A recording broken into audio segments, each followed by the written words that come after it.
चीन के साथ सीमा पर जारी तनातनी के बीच बड़ी खबर आ रही है सिक्किम और अरुणाचल प्रदेश से। लद्दाख में भारत चीन सीमा पर जारी तनाव के बीच सिक्किम और अरुणाचल प्रदेश में भी एलएसी के दोनों तरफ सेनाओं की हलचल तेज हो गई है। चीन ने सिक्किम और अरुणाचल से लगती एलएसी पर अपनी सेना की तादाद बढ़ा दी है। सूत्रों के मुताबिक चीन की सेना की हरकतों के मद्देनजर भारतीय सेना ने भी अपनी फौज की तैनाती को बढ़ा दिया है। संदीप बोल हमारे साथ हमारे सहयोगी जुड़ रहे हैं। संदीप, लगातार ये जो जानकारियां सामने आ रही हैं ये बता रही हैं कि चीन पर भरोसा बिल्कुल नहीं किया जा सकता और इसके तहत सिक्किम और अरुणाचल प्रदेश में जो इस वक्त स्थिति बन रही है, ऐसे में अब और क्या-क्या बदलाव हम देखेंगे आने वाले दिनों में, जो कि सिलसिला 15 जून से ज्यादा प्रभावी तरीके से शुरू हुआ है। देखिए, चीन की फितरत के बारे में बेहतर तरीके से जानती है सरकार, भी जानती है, सेना भी जानती है और उसी के मद्देनज़र जो है यहाँ सारी कार्रवाई को अंजाम दिया जाता है। जिस तरीके से गलवान और पेंगोंग त्सो पे लगातार जो है मूवमेंट बढ़ा चीन का, उसके बाद भारतीय सेना की तरफ से भी जो है लगातार अपनी मजबूती बढ़ाई गई। उसी तरह से ये भी पता था कि चीन जो है जो सीधे तौर पर अरुणाचल प्रदेश पर जो है अपना कब्ज़ा बताने की कोशिश करता है और भारतीय इलाकों में जो है कहीं ना कहीं वो आके घुसपैठ करने की कोशिश करता है। पेट्रोलिंग के दौरान जो है वहाँ पे जो फेस ऑफ की घटनाएं होती हैं, तो ऐसे में वहाँ जो है अब खबरें आ रही हैं कि चीन ने जो है अपनी फोर्सेस को जो है वहाँ पे भी डिप्लॉय किया है और उसके नंबर्स को भी जो है बढ़ाया गया है और लगातार जो है सेना इसको मॉनिटर कर रही है और उसी के मद्देनज़र जो है भारतीय सेना की भी जो है वहाँ पे चौकसी बढ़ाई गई है। भारतीय सेना के नंबर्स वहाँ पे बढ़ाए गए हैं। कह सकते हैं कि जो लद्दाख में जो भारत और चीन सेना के बीच में जो तनाव है वो अब पूरे एलएसी पर नज़र आने लगा है और भारत जो है किसी भी चीन के कोई भी ऐसे हरकत का मुंहतोड़ जवाब देने के लिए तैयार है। मैं एक बात बताऊं आपको कि जो सिक्किम का इलाका है वहां पे शुरू से ही भारतीय सेना डोमिनेटिंग पोजीशन पे है। चीन जो है कभी भी वहां पे हमारे से जो है नहीं ठीक से जो है कम्पीट कर पाया है। तो ऐसे में वो और वहाँ पे जो है वो ईस्टर्न कमांड है, वहाँ पे हमारी नफरी भी बहुत ज़्यादा है, भारतीय सेना की संख्या भी उस जगह पे ज़्यादा है। तो कह सकते हैं कि अब चीन लगातार वहाँ पे अपनी जो है नंबर्स बढ़ा रहा है, तो भारतीय सेना पहले से ही तैयार थी, उसने अपने आप को जो है और तैयार करके आगे की तरफ भेज दिया है। जी बिल्कुल, आप लगातार संदीप हमारे साथ बने रहिएगा। इधर खबर ये भी आ रही है कि भारत चीन के बीच सीमा के मुद्दे पर चल रहे तनाव के दौरान गलवान घाटी में पेट्रोलिंग पॉइंट 14 पर चीन ने टेंट लगा दिए हैं। सैटेलाइट के जरिए कुछ तस्वीरों के मुताबिक चीन ने पेट्रोलिंग पॉइंट पर एक बार फिर से कुछ ढांचे बनाए हैं और वहां पर चीन के सैनिक मौजूद है। ये वही जगह है जहां पर भारत और चीन के सैनिकों के बीच झड़प हुई थी और भारत के 20 जवान शहीद हो गए थे। हालांकि भारतीय सेना ने इस खबर की आधिकारिक पुष्टि नहीं की है। इस बीच सूत्र ये भी बता रहे हैं कि उत्तरी लद्दाख के डेप्सांग इलाके में भी चीन ने अपनी फौज की तादाद को बढ़ाया है। चीन के इस कदम के बाद भारत ने भी इस जगह अपने सैनिकों की संख्या को बढ़ाया है। डेप्सांग में 2013 में भारत और चीन के बीच लंबा तनाव हुआ था। संदीप, विस्तारवादी नीति हम चीन की पूरे तौर पर देख रहे हैं और हाल फिलहाल में इसके जो उदाहरण हैं वो बहुत बड़े हैं। चाहे मैं बात करूं भारत के संदर्भ में या फिर नेपाल के संदर्भ में, और पाकिस्तान तो जग जाहिर है वहां पर चीन का कितना दखल है। ऐसे में अभी जो ये अपडेट आया है कि जिस तरह से यहाँ पर फौजों की तादाद चीन की तरफ से बढ़ाई जा रही है, सैटेलाइट के थ्रू खबरें आई हैं, इसको भारतीय सेना किस नज़रिए से देख रही है और उसकी तैयारी क्या है?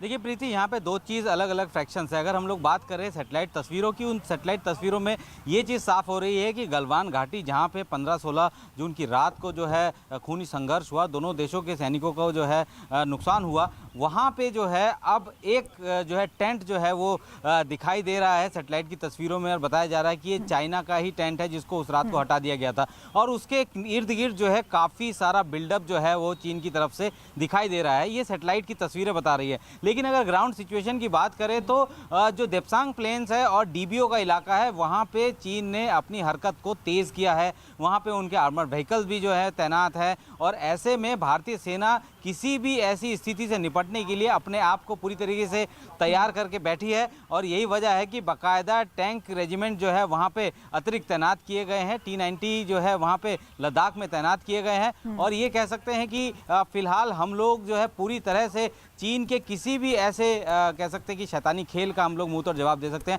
एसओपी की बात करें, एसओपी जो है समय समय पर बदलती रहती है, स्टैंडिंग ऑपरेटिंग प्रोसीजर होता है, क्योंकि वो पूरा इलाका जो है वो हाई ऑल्टीट्यूड में आता है और हाई ऑल्टीट्यूड में जो इलाके में जहाँ भी सेना के जवानों को अपनी ड्यूटी करनी होती है, अंजाम लड़ना होता है, वहाँ उनको अलग से ट्रेनिंग भी लेके जानी पड़ती है, क्योंकि वहाँ ऑक्सीजन लेवल कम है। ऐसे में बड़े देर तक की लड़ाई जो है मुश्किल होती है अगर आप पहले से ही परफेक्टली जो ट्रेन ना हो। तो उसकी भी जो है लगातार ट्रेनिंग चल रही है, क्योंकि 3 अलग अलग फेज में जो है इसको देखा जाता है, इस हाइट्स को जहाँ पे कि ये सारे अभी बिल्डअप चल रहे हैं चीन की तरफ से। तो वहाँ पे जो है फेज 3 जो है, फेज 3 यानी स्टेज 3 की जो जितने भी लोग वहाँ रिजर्व में, तो उनको आगे बढ़ा दिया गया है। 14 पर जो तंबू हैं, इन पर हम इसलिए शक की निगाह से देख रहे हैं क्योंकि हम तो विश्वास कर ही रहे थे चीन पर। हम 15 जून से पहले उसकी हर बात पर यकीन कर रहे थे, लेकिन अब ऐसे हालात हैं 15 जून के बाद, हमारे 20 जवानों की शहादत के बाद, कि हम हर उसकी हरकत को शक की निगाह से देख रहे हैं और उसके लिए तैयार हैं। इधर कांग्रेस के नेता अधीर रंजन चौधरी ने सरकार से चीन पर जवाबी हमले की मांग की है। सरकार से मांग करते हुए अधीर रंजन चौधरी ने अपने ट्वीट में लिखा है कि हमारे हथियार अंडे सेने के लिए नहीं रखे हैं, जैसे भी हो उन्हें पलटकर जवाब तो देना ही है। हमारे हथियार अंडे सेने के लिए नहीं रखे गए हैं, लिहाजा चीन के हमले का मुंहतोड़ जवाब देना चाहिए। संकट की इस घड़ी में भगवान भी भारत का ही साथ देगा। तो कांग्रेस पार्टी की तरफ से अधीर रंजन चौधरी ने हमला बोला है, एक तरह से ये कहा है कि आप पलटवार कीजिए, और इस पलटवार करने में वो भगवान का भी हवाला दे रहे हैं। और जिस तरह की भाषा उन्होंने इस्तेमाल की है वो मैं एक बार फिर से यहाँ दोहरा देती हूँ। उन्होंने लिखा है, हमारे हथियार अंडों को सेने के लिए नहीं रखे हैं, लिहाजा चीन के हमले का मुंहतोड़ जवाब देना चाहिए। संकट की इस घड़ी में भगवान भी भारत का ही साथ देगा। लेकिन अधीर रंजन चौधरी से पूछा जाना चाहिए कि क्या सरकार इस बात का जवाब नहीं दे रही है? क्या सेना, क्या आपको तैयारी उसकी में कमी नज़र आ रही है? ये बात आप अगर रख रहे हैं तो क्या आप सीधे तौर पर आपकी मंशा ये है कि युद्ध हो जाना चाहिए, और क्या आपको लगता है कि युद्ध ही सभी बातों का समाधान है? तो अधीर रंजन चौधरी से इन बातों पर भी जवाब आना चाहिए। उनका वो ट्वीट जिसमें उन्होंने कहा जैसे भी हो उन्हें पलटकर जवाब तो देना ही है। हमारे हथियार अंडों को सेने के लिए नहीं रखे गए हैं, लिहाजा आगे वो लिखते हैं कि चीन के हमले का मुंहतोड़ जवाब देना चाहिए। संकट की इस घड़ी में भगवान भी भारत का ही साथ देगा। फौजों ने लद्दाख सीमा पे जिस जोर शोर से आक्रामक रुख अपना रहा है, इसको देखकर आम लोगों में चिंता बढ़ रहे हैं, आम लोगों में अफरा तफरी बढ़ रहे हैं। मैं इसी हालत में मांग करता हूं कि हिंदुस्तान की प्रधानमंत्री आए, देश को संबोधित करे, खुलकर बताए, सारे हिंदुस्तान प्रधानमंत्री जी आपके साथ खड़े बैठे हैं। और चीन से जारी तनाव के बीच दिल्ली में होटल मालिकों के एक संगठन ने फैसला किया है कि दिल्ली के होटल और गेस्ट हाउस में चीनी मूल के लोगों को जगह नहीं दी जाएगी। संगठन का कहना है कि देश भर में चीन के बढ़ते विरोध का असर है, उन्होंने ये फैसला इसीलिए किया है। चाइनीज़ का जो नापाक इरादा है हमारी मातृभूमि पर, जो उन्होंने गलत निगाहें डाली हैं, हम उसका विरोध अपने अपने सब तरीके से कर रहे हैं। हमारी होटल एसोसिएशन की तरफ से भी हमने ये डिसीजन लिया है कि हम भी कोई भी चाइनीज़ हमारा गेस्ट आएगा तो उसको हम बुकिंग नहीं देंगे, हम उनको अपने यहाँ होटल पर नहीं ठहराएंगे। जो हमारे भूमि पर अत्याचार कर सकता है वो हम उनको अपने देश में पनाह कैसे दे सकते हैं? और हम जो भी ट्रैवल एजेंट्स हैं हमारे, जो चाइनीज़ का काम करते हैं, हम उनको स्पेशली इंस्ट्रक्शन देने वाले हैं कि आप चाइनीज़ की बुकिंग ना लें, वो बजटरी होटल हम उनको यहाँ स्टे नहीं करवाएंगे। और भारत के इलाकों को अपना हिस्सा बताने वाले नेपाल के पीएम केपी ओली की मुश्किलें बढ़ने लगी हैं। केपी ओली की सत्ताधारी नेपाल कम्युनिस्ट पार्टी में ही घमासान शुरू हो गया है। नेपाल के पूर्व पीएम और नेपाल कम्युनिस्ट पार्टी के अध्यक्ष प्रचंड ने केपी ओली के असफल पीएम उन्हें बताते हुए इस्तीफे की मांग कर डाली है। प्रचंड ने धमकी देते हुए कहा कि अगर ओली ने प्रधानमंत्री पद से इस्तीफा नहीं दिया तो वो पार्टी टूट सकती है। जानकारी के मुताबिक बुधवार को हुई पार्टी की बैठक में प्रधानमंत्री केपी ओली और प्रचंड के बीच गर्मागर्म बहस हुई। प्रचंड ने आरोप लगाया कि ओली पार्टी और सरकार को हाईजैक करके अपने मन मुताबिक फैसले ले रहे हैं। तो नेपाल के भीतर जो है अब सियासत गर्म है, लेकिन सियासत विपक्षी पार्टियों की वजह से नहीं बल्कि केपी ओली के खुद के पार्टी के नेताओं की वजह से गर्म है।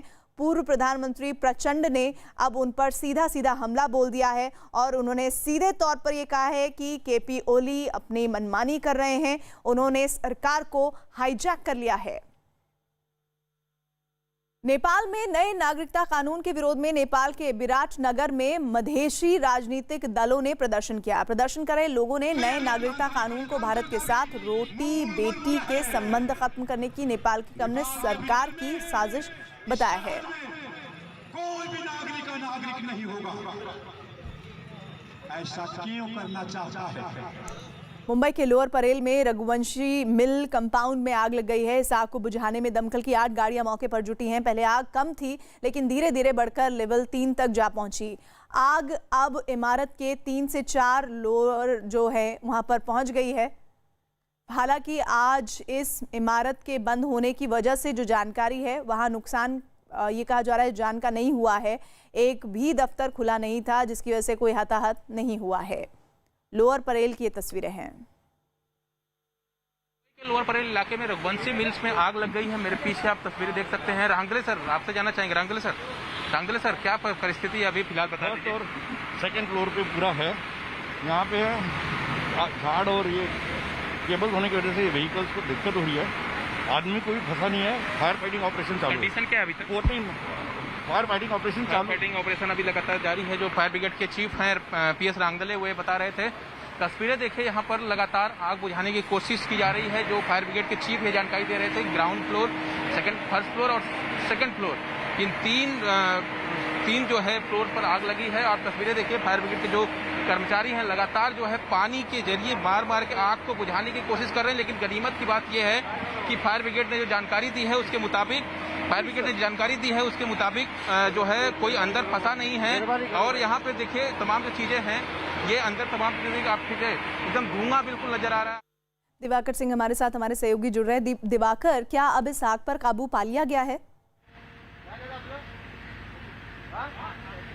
बिल्कुल नहीं प्रीति, मैं आपको साफ तस्वीरें दिखा देता हूं। देखिए, फायर ब्रिगेड की जो सीढ़ी के जरिए ऊपर की तरफ बिल्डिंग की तरफ गए हैं और खास तौर पर ये 4 फ्लोर की बिल्डिंग है और चारों फ्लोर को अपने कब्जे में जो है आग ने ले लिया। हालांकि जो नीचे के 2 फ्लोर हैं उस पर अब फिलहाल आग पर काबू पाया गया, लेकिन आग लगातार बढ़ती जा रही है। आप देखते हैं जो कांच की बिल्डिंग है, इसलिए कांच को तोड़ दिया गया है। धुआं निकलने की जगह नहीं थी और पूरी जो बिल्डिंग है वो पूरी कांच से भरी हुई थी, तो धुएं से भरी हुई थी जाप तौर पर। और यहाँ पे तस्वीरें देखिए, धुआं जो लगातार है वो गुबार लगातार निकल रहा है। फायर ब्रिगेड के जो जवान है ऊपर देखिए, लगातार कोशिश यही है कि हर फ्लोर, जो 4 फ्लोर है इस इमारत का, उस इमारत तक पहुंचा जाए और जहां पर भी आग फैली है वहां पर कंट्रोल किया जाए, आग को बुझाया जाए। तमाम जो जवान है वो लगातार कोशिश कर रहे हैं और फिलहाल वो जहां धुआं निकल रहा है, काफी बड़ी मात्रा में जो गुबार है एक तरह से निकल रहा है, अब वहां पे पहुंचे हैं फायर ब्रिगेड के जवान और अब उनके हाथ में जो लोहे की राड है जिसके जरिए जो है वो कांच की जो बिल्डिंग है उस कांच को तोड़ रहे हैं ताकि जो है ज्यादा से ज्यादा धुआं भरा इमारत में उससे जो है निकाला जा सके। और उसके साथ साथ जो सर्च ऑपरेशन है फायर ब्रिगेड के द्वारा, तमाम जो जवान हैं वो ऑक्सीजन के साथ अंदर की तरफ घुसे हैं और सर्च ऑपरेशन भी लगातार यहाँ पर फायर ब्रिगेड के द्वारा किया जा रहा है। तो जाहिर तौर पर करीब सुबह 9:30 बजे के आसपास जब ये आग लगी तब छोटी आग थी, लेकिन अचानक बढ़ते बढ़ते ये लेवल 3 हो गई और पूरी बिल्डिंग को अपने कब्जे में ले लिया। तो जाहिर तौर पर आप तस्वीरें देखिए और यहाँ पर साफ तौर पर ये तस्वीरें बताने के लिए काफी हैं कि किस तरह से आग ने जो है अपने कब्जे में पूरी बिल्डिंग को ले रखा है। हालांकि गनीमत की बात यह है कि कोई भी दफ्तर या जो उसके अंदर ऑफिसर्स हैं वो खुले नहीं हुए थे, कोई अंदर था नहीं, इसलिए गनीमत की बात यही रही। लेकिन जिस तरह से आग ने इमारत को अपने कब्जे में लिया है उससे आप अंदाजा ये लगा सकती हैं कि किस तरह से आग बड़ी हो गई और पूरी इमारत को अपने कब्जे में ले लिया। बिल्कुल दिवाकर, आप तस्वीरें दिखा रहे हैं और 8 दमकल की गाड़ियां भी जुटी हुई हैं इस आग को बुझाने में, लेकिन इस आग लगने की वजह क्या है और साथ ही जो आसपास की इमारतें हैं क्या उन्हें भी किसी तरह का नुकसान हो सकता है? इसकी संभावना के तहत कुछ एक्शन लिया गया है?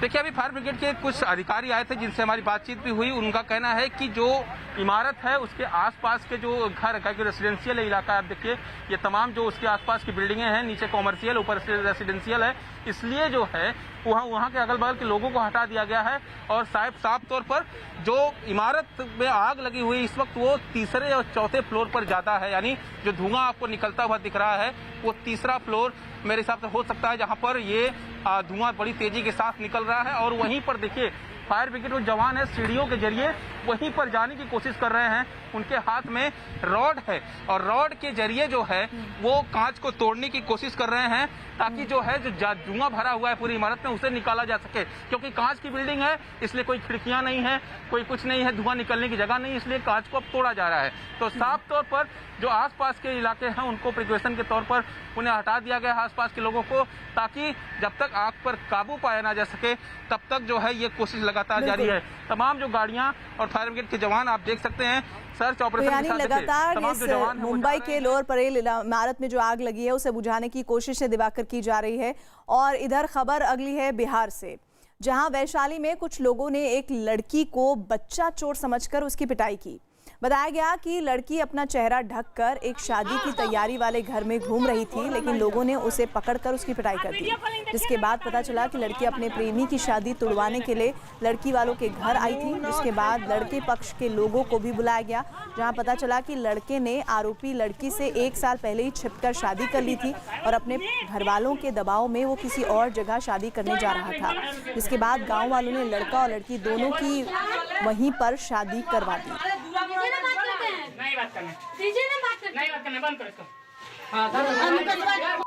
तो पहले इस लड़की की बच्चा चोर समझकर पिटाई कर दी गई, लेकिन जब मामला सामने आया तो सब के सब चौंक गए। दरअसल ये लड़की जो एक लड़के से प्रेम करती है और उसके जहां शादी होने वाली है उस लड़की के घर पहुंच गई और अपनी बात को रखने लगी। इसी दौरान उस लड़के को भी बुलाया गया, उसके परिवार को बुलाया गया, फिर मौके पर ही इन दोनों की शादी करवा दी गई।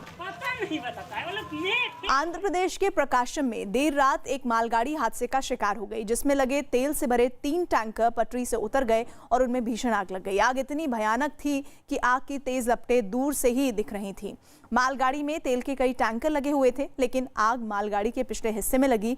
आग कैसे लगी इसका पता नहीं चल पाया, लेकिन दमकल की सूचना मिलने पर दमकल की गाड़ियां वहां पहुंची और आग को बुझाने की कोशिशें शुरू हुई। भीषण आग को कई घंटों की मशक्कत के बाद बुझाया जा सका।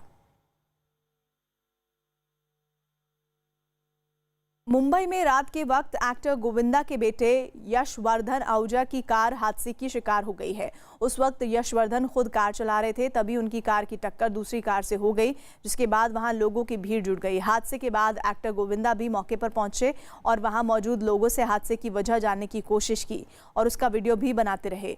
गोविंदा लोगों से बात करते हुए उनके बयान रिकॉर्ड कर रहे थे। बताया गया कि इस हादसे में कोई जख्मी नहीं हुआ और मामले को आपसी बातचीत से सुलझा लिया गया।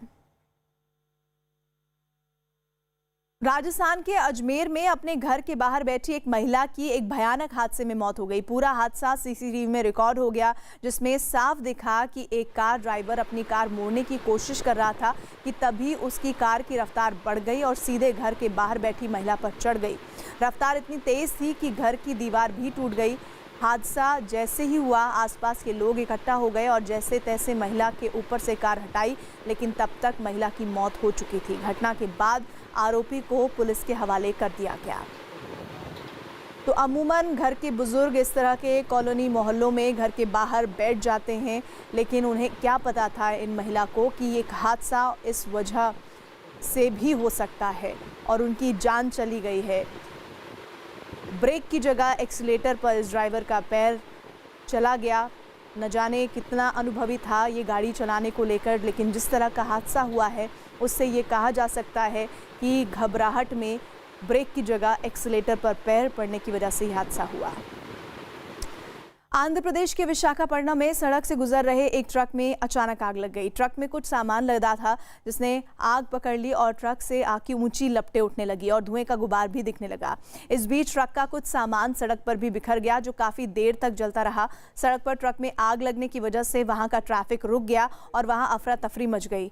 वहां लोगों की भीड़ जुट गई। दमकल की गाड़ी सूचना मिलने पर मौके पर पहुंची और आग को बुझाने की कोशिशें शुरू की गई। महाराष्ट्र के नागपुर में कर्ज लौटाने नहीं पर एक किसान और उसकी पत्नी के साथ सरेआम बदसलूकी की गई।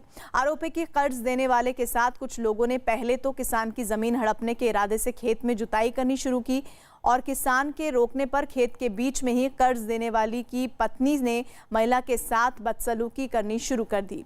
इस दौरान बदसलूकी कर रही महिला ने किसान की पत्नी को डराने के लिए हाथ में लाठी भी पकड़ी थी। महिला जबरन किसान की पत्नी के कपड़े उतारती दिखी। इस बीच किसान की पत्नी ने खुद को बचाने के लिए खेत में दौड़ लगा दी। बाद में किसान और उसकी पत्नी ने पुलिस में शिकायत भी दर्ज की, लेकिन आरोपियों की गिरफ्तारी नहीं हुई थी, जिसके बाद महाराष्ट्र में गृह मंत्री अनिल देशमुख ने इस मामले में दखल दिया और पुलिस को आरोपी को गिरफ्तार करने के आदेश दिए, जिसके बाद पुलिस ने आरोपी को गिरफ्तार किया। काल आणि परवा 2 दिवस आले नाहीत, त्यांना पण आज पोलीस स्टेशनला बोलवलेलं आहे। अर्जदार आणि गैरहजर या दोघांचं काय म्हणणं आहे हे व्यवस्थित पाहून त्यांच्या लेखी तक्रार घेऊन त्याप्रमाणे पुढील कायदेशीर कारवाई करीत आहोत। उत्तराखंड में कोसी नदी में पानी का स्तर तेजी से बढ़ने से एक बड़ा हादसा होने से टल गया। तेज बारिश की वजह से कोसी नदी में पानी के तेज बहाव में वन विभाग की एक गाड़ी फंस गई और डूबने लगी। दरअसल वन विभाग की टीम नदी में अवैध खनन पर निगरानी के लिए गश्त करने निकली थी। ड्राइवर को कोसी नदी में पानी के स्तर का अंदाजा नहीं लगा और उसने नदी पार करने के लिए गाड़ी नदी के तेज बहाव में उतार दी थी, लेकिन पानी का बहाव ज्यादा होने की वजह से गाड़ी बेकाबू हो गई। आसपास के लोगों की मदद से वन विभाग की गाड़ी को पानी के तेज बहाव से बाहर निकाला गया।